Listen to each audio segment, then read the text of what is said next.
अस्सलाम वालेकुम dear student. आज हमारा जो अकाउंटिंग का लेक्चर है पार्ट सेकंड का फर्स्ट लेक्चर है। इसमें हम हुमायूं चौधरी की बुक से ये स्टार्ट करेंगे। इसके 7 चैप्टर हैं। फर्स्ट चैप्टर इनकम्प्लीट रिकॉर्ड यानी सिंगल एंट्री है, जिसमें हम सिंगल एंट्री से हम कंप्लीट रिकॉर्ड की तरफ जाएंगे और trading profit and loss account की तरह नेट प्रॉफिट और नेट लॉस फाइंड आउट करेंगे। नेक्स्ट जो चैप्टर है वो नॉन ट्रेडिंग कंसर्न है, जिसमें हम फलाही इदारों के स्टेटमेंट्स को देखते हैं, जैसे एजुकेशन इदारे हैं, हॉस्पिटल्स हैं, एनजीओज़ हैं। उनमें ना प्रॉफिट देखा जाता है ना लॉस, सिर्फ डेफिसिट और सरप्लस कैलकुलेट किया जाता है। थर्ड चैप्टर डेप्रिसिएशन है। स्टूडेंट, आप जानते हैं कि प्लांट मशीनरी इक्विपमेंट्स और फर्नीचर पर डेप्रिसिएशन ली जाती है। जितने भी हमारे बड़े बड़े ऑर्गेनाइजेशंस हैं, मेगा स्ट्रक्चर्स हैं, वो प्लांट्स और मशीनरी की हेल्प से चलते हैं और वो हर 10 साल बाद 15 साल बाद अपने प्लांट्स मशीनरी को रिप्लेस करते हैं ताकि वो एफिशिएंटली अपनी प्रोडक्शन को कंटिन्यू रख सकें। इसलिए हम डेप्रिसिएशन को यूज़ करते हैं। नेक्स्ट जो चैप्टर है वो जॉइंट स्टॉक कंपनी है। दुनिया का तकरीबन 90% बिजनेस ये कंपनीज होल्ड करती हैं। जितनी भी मल्टीनेशनल कंपनीज हैं, जिनको हम एमएनसीज भी कहते हैं, वो इस कैटेगरी में फॉल करती हैं जॉइंट स्टॉक कंपनी में। फिफ्थ चैप्टर कंसाइनमेंट है। स्टूडेंट, हमने उधार पर अपना माल फरोख्त करना होता है कंसाइनी के ज़रिए या एजेंट के ज़रिए, तो हम अपने कंसाइनमेंट को एजेंट को देते हैं एज ए ट्रस्टी कि वो सेल आउट करे और अपना कमीशन काट कर हमें जो ओरिजिनल इनवाइस है वो दोबारा वापस भेजे और उसमें से अपने एक्सपेंस काट कर रिमेनिंग अमाउंट रिमिटेंसेस की शक्ल में हमें यानी प्रिंसिपल को रिटर्न करता है।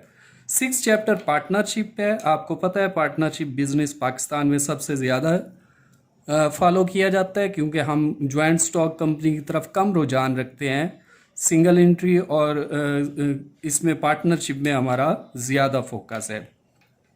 पार्टनरशिप में 2 या 2 से ज़्यादा दोस्त लोग मिलकर आपस में जॉइंट इन्वेस्टमेंट करते हैं और अग्रीड रेशो से अपना प्रॉफिट और लॉस शेयर करते हैं। लास्ट चैप्टर रिजर्व्स और प्रोविजंस हैं। रिजर्व्स डेट्स पर और प्रोविजन भी डेट्स पर रखी जाती हैं। आपको पता है बैड डेट्स हर साल पेयर होते हैं बिजनेसेस में। ये वो डेट्स हैं जो वसूल नहीं होते, जिनकी रिकवरी इम्पॉसिबल हो जाती है, तो उनको हम प्रोविज़न और रिजर्व्स में लेकर जाते हैं।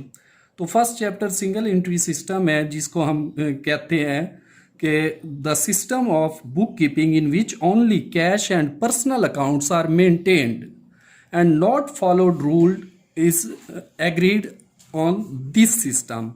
आपको पता है स्टूडेंट, इसमें सिर्फ कैश बुक और पर्सनल अकाउंट्स को देखा जाता है और कोई सेट रूल्स को फॉलो नहीं किया जाता। यानी हम ये नहीं देखते कि कैश आया तो किस रीज़न से आया है, हम ये देखते हैं कैश आ रहा है बिजनेस में या जा रहा है, हम रिसीवर हैं या गिवर हैं, बस। इससे ज़्यादा डिटेल में नहीं जाते, इसलिए इसे इनकम्प्लीट रिकॉर्ड या सिंगल एंट्री सिस्टम कहा जाता है। तो इसकी जो उर्दू में डेफिनेशन है स्टूडेंट, वो ये है कि बुक कीपिंग का ऐसा निज़ाम जिसमें सिर्फ कैश और शख्सी हिसाबात को रिकॉर्ड किया जाता है और कोई रिकॉर्ड करते हुए मखसूस कवानीन को मद्देनज़र नहीं रखा जाता। इसे हम सिंगल एंट्री सिस्टम कहते हैं। बेटा, आप लोग जानते हैं कि हमारे जो ऑर्गेनाइजेशंस हैं वो अक्सर सोल प्रोप्राइटरशिप्स पर हैं, जहां कैश की ट्रांजैक्शन बहुत ज़्यादा हैं और रिसोर्स यानी इन्वेस्टमेंट उनकी बहुत नॉमिनल है। तो इसीलिए वो जो छोटे पैमाने पर बिजनेसमैन है वो सिंगल एंट्री सिस्टम को यूज़ करके अपना प्रॉफिट और लॉस फाइंड आउट करते हैं। तो इसमें हमने इसकी टाइप्स पढ़नी है सिंगल एंट्री सिस्टम की। फर्स्ट जो टाइप है वो प्योर सिंगल एंट्री सिस्टम है। इसमें सिर्फ हम कैश की ट्रांजैक्शंस को ही लेते हैं और किसी को नहीं लेते। तो जो सिंगल एंट्री सिस्टम फॉलो किया जाता है वो क्यों किया जाता है, तो उसका जो क्वेश्चन बनता है वो ये बनता है, why we prepare single entry system. हम सिंगल एंट्री सिस्टम क्यों प्रिपेयर करते हैं? तो स्टूडेंट, हमारे जो स्मॉल स्केल बिजनेसेस हैं उनके पास कैश की ट्रांजैक्शन ज़्यादा होती हैं और फंड की शॉर्टेज होती है जिसकी वजह से वो प्रॉपर अकाउंटेंट या प्रॉपर कंप्यूटर अकाउंटिंग सिस्टम या सॉफ्टवेयर्स या वो इक्विपमेंट्स हायर नहीं कर पाते, इसलिए वो सिंपल सिंगल एंट्री सिस्टम से अपने एंडिंग कैपिटल को ओपनिंग कैपिटल से कंपेयर करके अपना नेट प्रॉफिट या नेट लॉस फाइंड आउट करते हैं। तो इंग्लिश में अगर इसकी डेफिनेशन हम देखें तो ये है, in small businesses concern cash transactions are numerous, बहुत ज़्यादा कैश ट्रांजैक्शंस होती हैं, and due to shortage of fund, और फंड की कमी होती है क्योंकि इन्वेस्टमेंट नॉमिनल होती है, एक ही आदमी की होती है और थोड़े पैमाने पर इन्वेस्टमेंट होती है, इसलिए फंड की शॉर्टेज होती है। We prepare the single entry system to calculate profit और loss of that small businesses, हम प्रॉफिट और लॉस मालूम करते हैं उन छोटे छोटे बिजनेस कंसर्न्स के। अब जो सिंगल एंट्री सिस्टम है इसको बनाने का मकसद ये है कि छोटे पैमाने पर जितने भी कारोबार हैं उनमें कैश के लेन देन कसीर तादाद में होते हैं और फंड्स की कमी की वजह से सिंगल एंट्री के तहत हिसाब किताब तैयार किया जाता है ताकि छोटे कारोबार का नफ़ा या नुकसान मालूम किया जा सके। तो स्टूडेंट यहाँ से हमें पता चलता है कि सिंगल एंट्री सिस्टम में आपको प्रॉपर अकाउंट्स मेंटेन नहीं करने पड़ते। इनकम्प्लीट रिकॉर्ड से आप स्टेटमेंट ऑफ अफेयर्स बनाते हो, स्टेटमेंट ऑफ अफेयर्स से आप ओपनिंग कैपिटल और एंडिंग कैपिटल फाइंड आउट करते हो, उसको लेकर आप स्टेटमेंट ऑफ प्रॉफिट और लॉस अकाउंट बनाते हो जिसमें हम एंडिंग कैपिटल में ड्रैंक्स को ऐड कर देते हैं और ओपनिंग और फ्रेश कैपिटल को माइनस कर देते हैं, लेस कर देते हैं। तो अगर आंसर हमारा पॉजिटिव में आता है तो वो नेट प्रॉफिट है, यानी सरप्लस हमारे पास कैश बच रहा है तो नेट प्रॉफिट है। अगर आंसर हमारा नेगेटिव में जाता है यानी हमें पेमेंट्स पे करनी है, ड्यू है अभी, तो वो नेट लॉस हमारा कैलकुलेट हो जाता है। तो यहाँ से स्टूडेंट आगे दो टाइप्स हैं सिंगल एंट्री सिस्टम की, एक प्योर सिंगल एंट्री सिस्टम है और एक सिंपल सिंगल एंट्री सिस्टम है। जो प्योर सिंगल एंट्री सिस्टम है उसमें और सिंपल सिंगल एंट्री सिस्टम में क्या फ़र्क है वो मैं आपको यहाँ थोड़ा सा गाइड करता हूँ। Pure single entry system in which only personal accounts dear student, only personal, सिर्फ शख्सी हिसाबात हमने देखने हैं। No cash book, no other accounts, bill receivable, note receivable, उनको हमने नहीं फॉलो करना।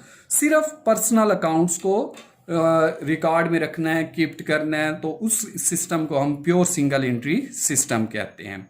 Then we define simple single entry system. हम सिंपल सिंगल एंट्री सिस्टम की डेफिनेशन बताएंगे, वो ये है, simple single entry system is the system in which only cash book and personal accounts are both maintained with incomplete accounting record, जिसमें student cash book के साथ साथ पर्सनल अकाउंट्स भी मेंटेन किए जाते हैं, यानी कौन रिसीवर था, कौन गिवर था, किसने कैश लिया, किसने कैश दिया, किसने गुड्स रिसीव की, किसने गुड्स सेल आउट की, ये भी साथ साथ पर्सनल अकाउंट्स भी मेंटेन किए जाएं कैश के साथ साथ, तो वो सिंपल सिंगल एंट्री सिस्टम कहलाता है।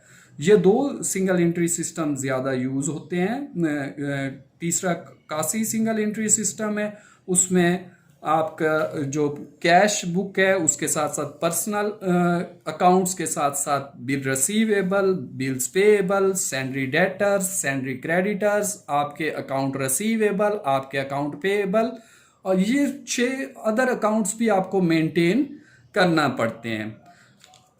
Next definition statement of affairs हैं। स्टेटमेंट ऑफ अफेयर्स स्टूडेंट बिल्कुल वैसे ही है जैसे बैलेंस शीट है। Balance sheet double entry system के तहत बनाई जाती है, कंप्लीट रिकॉर्ड के तहत बनाई जाती है, और statement of affairs single entry system incomplete record के तहत बनाई जाती है।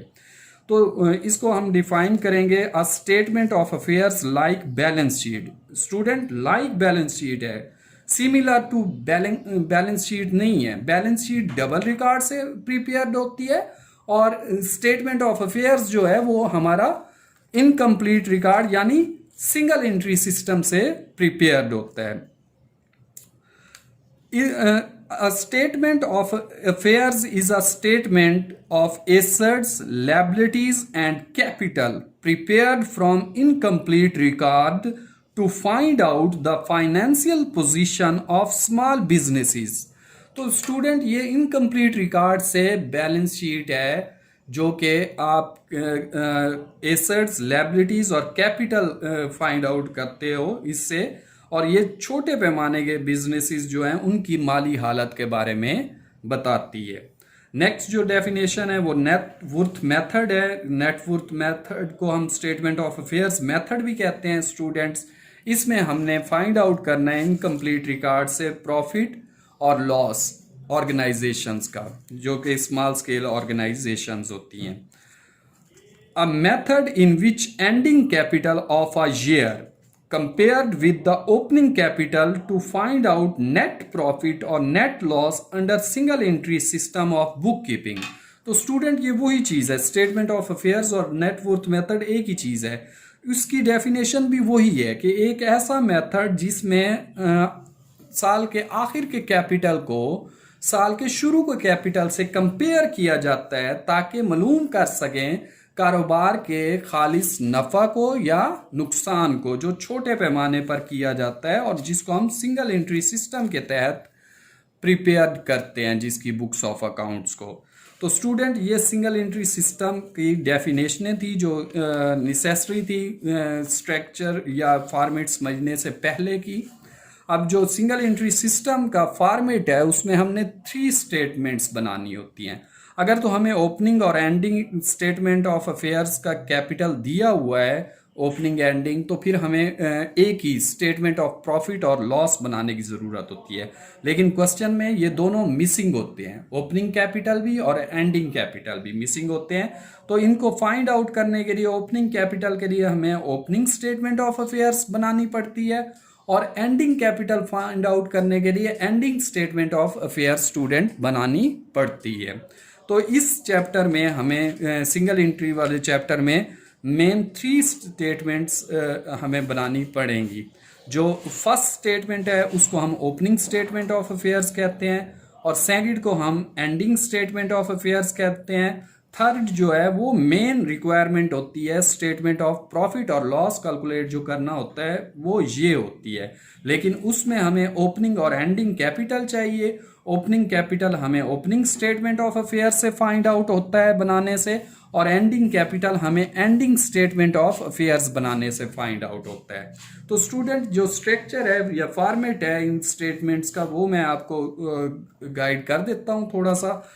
इसको हमने फॉलो करना है। इस चैप्टर में से एक क्वेश्चन एनुअल पेपर में बोर्ड के एग्जाम्स में आपका मस्ट आता ही आता है और उसका स्ट्रक्चर यही होता है। ये 3 स्टेटमेंट्स उसमें आपने बनानी होती हैं, क्योंकि ना आपको ओपनिंग कैपिटल गिवन होता है ना एंडिंग गिवन होता है, और आपसे रिक्वायर्ड क्या होता है, स्टेटमेंट ऑफ प्रॉफिट और लॉस ABC कॉर्पोरेशन का आपने फाइंड आउट करना होता है।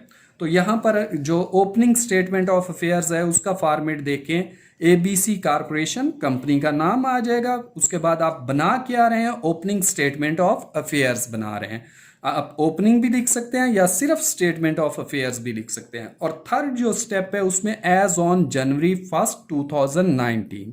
स्टूडेंट आपने नोट किया होगा जनवरी 1 यानी at the start of the year, साल के स्टार्ट पर आपका कैपिटल क्या था, नए ईयर के स्टार्ट पर आपका कैपिटल क्या था वो फाइंड आउट होगा इस स्टेटमेंट से। तो वो जो ईयर के स्टार्ट पर कैपिटल होता है वो आपका ओपनिंग या बिगनिंग या स्टार्टिंग कैपिटल होता है। तो फॉर्मेट बिल्कुल वैसा है जैसे बैलेंस शीट का है, लेकिन क्योंकि ये सिंगल एंट्री सिस्टम से बन रहा है, इनकम्प्लीट रिकॉर्ड से बन रहा है, इसलिए हमें इसे लाइक बैलेंस शीट स्टेटमेंट कहना पड़ता है। एसेट्स लेफ्ट साइड पर आ जाएंगे आपके और उसके सामने जो कॉलम है वो अमाउंट का है। लायबिलिटीज आपकी राइट साइड पर आ जाएंगी और उसके नीचे अमाउंट का कॉलम है सामने उसके, और नीचे जो आएगा वो आपका ओपनिंग कैपिटल होगा लायबिलिटी साइड पर। क्यों? According to accounting equation assets is equal to liabilities plus capital. तो हमने कैपिटल फाइंड आउट करना होता है। हमें जनवरी 1 की डेट में वाले कॉलम में जितने भी एसेट्स हैं उनको लेफ्ट साइड पर कर लेना है और जितनी भी लायबिलिटीज़ हैं उनको राइट साइड पर। आपकी स्टूडेंट लेफ्ट साइड जो आएगी वो बड़ी आएगी, क्योंकि एसेट्स आपको वेरियस एसेट्स दिए होंगे, करंट और फिक्स्ड एसेट। ज़्यादा आपको करंट दिए हुए होंगे, फिक्स्ड में प्लांट होगा, मशीनरी होगी, फर्नीचर होंगे, इक्विपमेंट्स होंगे, और व्हीकल्स वगैरह, गाड़ियाँ वगैरह, कार्स वगैरह आपको दी हुई होंगी। तो ये फॉर्मेट में मैंने कैश का बैलेंस लिया हुआ है, बैंक बैलेंस लिया हुआ है, बिल रिसीवेबल का बैलेंस प्लस प्लस प्लस में शो किया हुआ है। अमाउंट्स आपको जो गिवन होंगी क्वेश्चन में वही आप लिखेंगे। फॉर्मेट यही रहेगा, अमाउंट्स चेंज होती जाएंगी। फिर सैंडरी डेटर्स या अकाउंट रिसीवेबल, फिर स्टॉक, आपका जो भी स्टॉक ओपनिंग स्टॉक है वो ओपनिंग स्टेटमेंट ऑफ अफेयर्स में आ जाएगा, एंडिंग स्टॉक आपका एंडिंग स्टेटमेंट ऑफ अफेयर्स में, एसेट्स में आएगा। फर्नीचर है, प्लांट एंड मशीनरी है, ये सारा टोटल आप कर लेंगे, ये एसेट्स हो जाएंगे, टोटल एसेट्स फिक्स्ड और करंट एसेट्स का। और इसमें से आपने लायबिलिटीज माइनस कर देनी है। लायबिलिटीज में आपको सैंडरी क्रेडिटर्स यानी अकाउंट पेएबल दिए हुए होंगे, और बिल्स पेएबल गिवन होंगे, बिल्स पेएबल आपको गिवन होंगे। स्टूडेंट एसेट्स में से ये लायबिलिटीज माइनस करेंगे तो आपकी बोथ साइड्स इक्वल आनी चाहिए, यानी जितने एसेट्स हों उतनी आपकी लायबिलिटीज प्लस कैपिटल हों। अब जो डिफरेंस होगा वो आपका ओपनिंग कैपिटल ही कंसीडर किया जाएगा, उसको आपने डिफरेंस को ओपनिंग कैपिटल में लिख देना है, और उसके ऊपर आपने एक स्टार बना देना है, लाइक इस तरह का। क्यों? ये फाइंड आउट की हुई अमाउंट है, जो हमें डिफरेंस मिला है वो हमारा ओपनिंग कैपिटल है। अब दोनों साइडें हमने बराबर कर लेनी है, both sides should be equal होनी चाहिए आपकी। Assets is equal to liabilities plus capital. ये तो आपका ओपनिंग स्टेटमेंट ऑफ अफेयर्स हो जाएगा। स्टूडेंट, जो एंडिंग स्टेटमेंट ऑफ अफेयर्स है उसमें एडजस्टमेंट भी होती हैं। एडजस्टमेंट्स आपको पता है at the end of the year की जाती हैं। कुछ एडजस्टमेंट, बैड डेट्स, रिजर्व्स वगैरह, डेप्रीसिएशन वगैरह, वो at the end of year ही आपको पता चलता है। यानी जब आपका फाइनेंशियल पीरियड ख़त्म होता है तो वो एडजस्टमेंट होनी तब होती है, यानी 31 दिसंबर को वो एडजस्टमेंट होनी है। उसमें एक प्रोविज़न या बैड डेट्स की एडजस्टमेंट है, एक आपकी प्रोविज़न या बिल रिसीवेबल पर एडजस्टमेंट है, और एक एडजस्टमेंट आपकी डेप्रीसिएशन पर है। ये तीन एडजस्टमेंट ज़्यादातर फॉलो की जाती हैं, और यही बार बार रिपीट होती हैं। अमाउंट्स चेंज होती हैं, एडजस्टमेंट यही ही रहती हैं। तो स्टूडेंट, इसका जो फॉर्मेट है उसमें कारपोरेशन का नाम ऊपर आ जाएगा, फिर आप बना क्या रहे हैं, एंडिंग स्टेटमेंट ऑफ अफेयर्स बना रहे हैं, फिर किस पीरियड के लिए बना रहे हैं, एज ऑन 31 दिसंबर 2019। आपने नोट किया है डेट से कि date at the end of the year है, 31 दिसंबर है, तो ये इसीलिए एंडिंग स्टेटमेंट ऑफ अफेयर है।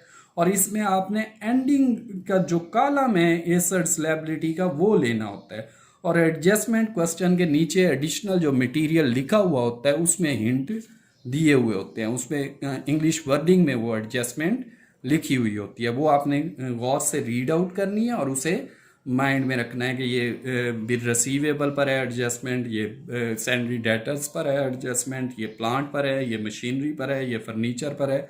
उन एडजस्टमेंट को आपने माइंड में रखना है, और उनको आपने लेस करके उनकी अमाउंट से फिर मेन कॉलम में अमाउंट्स पुट करनी है। लाइक कैश पर कोई एडजस्टमेंट नहीं होती, जैसा कैश अमाउंट दी हुई होती है वैसे ही लिख देंगे। बैंक बैलेंस भी वैसे। सैंडरी डेटर्स की देखेंगे, प्रोविजन या बैड डेट्स रिजर्व्स कितने दिए हुए हैं, 5% है, 4% है, 6% है। वो जितनी अमाउंट है उसका 6% लेकर उस अमाउंट में से लेस करेंगे, और रिमेनिंग अमाउंट को अमाउंट वाले कॉलम में शो करेंगे हम। इसी तरह बिल रिसीवेबल है, बिल रिसीवेबल पर प्रोविजन या तो अमाउंट की शक्ल में दी हुई होगी या परसेंटेज की शक्ल में दी हुई है, तो परसेंटेज कैलकुलेट करके फिर लेस करके फिर मेन कॉलम में अमाउंट वाले में पुट करेंगे। अगर अमाउंट की सूरत में दी हुई है तो बिल रिसीवेबल में से वो अमाउंट लेस करके रिमेनिंग अमाउंट को हम अमाउंट के कॉलम में शो करेंगे। ये बिल रिसीवेबल की एडजस्टमेंट हो जाएगी। नेक्स्ट स्टॉक है। स्टॉक आपका क्लोजिंग स्टॉक जो दिया हुआ होगा उस पर आपने यहाँ अमाउंट में उसे पुट कर देना है। स्टॉक पर कोई एडजस्टमेंट नहीं होती क्योंकि ये करंट एसेट है। इसी तरह फर्नीचर है, फर्नीचर फिक्स्ड एसेट है, इस पर डेप्रीसिएशन होती है। प्लांट और मशीनरी भी फिक्स्ड एसेट है, उन पर भी डेप्रीसिएशन होती है। डेप्रीसिएशन की अमाउंट दी हुई होगी या परसेंटेज रेट दिया हुआ होगा। रेट दिया हुआ है तो वो परसेंटेज निकाल कर 10% जितनी है 7% है वो लेस करके अमाउंट में से रिमेनिंग अमाउंट वाले कॉलम में फर्नीचर की अमाउंट लिखेंगे। इसी तरह प्लांट के साथ भी यही ट्रीटमेंट करेंगे कि उसकी डेप्रिसिएशन लेस करके अमाउंट वाले कॉलम में रिमेनिंग अमाउंट लिखेंगे। इसी तरह मशीनरी का भी यही मेथड है।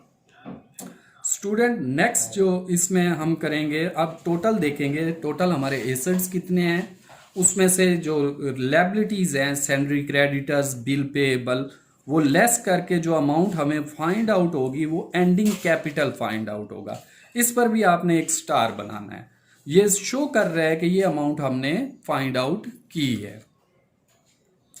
ये अमाउंट आपकी एंडिंग कैपिटल आ जाएगा। ये मैंने स्टार ऑलरेडी बनाया हुआ था जिसको मैंने सर्कल कर दिया, आप इसे नोट कर सकते हैं। अब लास्ट में जो हमारे पास दिया हुआ है वो है स्टेटमेंट ऑफ प्रॉफिट और लॉस। असल जो रिक्वायरमेंट होती है स्टूडेंट वो ये होती है। इस रिक्वायरमेंट को फाइंड आउट करने के लिए हमें एंडिंग और ओपनिंग कैपिटल चाहिए। जो एंडिंग कैपिटल है वो एंडिंग स्टेटमेंट ऑफ अफेयर से आता है हमारे पास, और जो ओपनिंग कैपिटल है वो ओपनिंग स्टेटमेंट ऑफ अफेयर से हमारे पास आता है, जो कि हमने ये कैलकुलेट किया हुआ था, ये वाला ओपनिंग स्टेटमेंट ऑफ अफेयर से। अब स्टूडेंट जो फॉर्मेट, थर्ड फॉर्मेट है वो है स्टेटमेंट ऑफ प्रॉफिट और लॉस।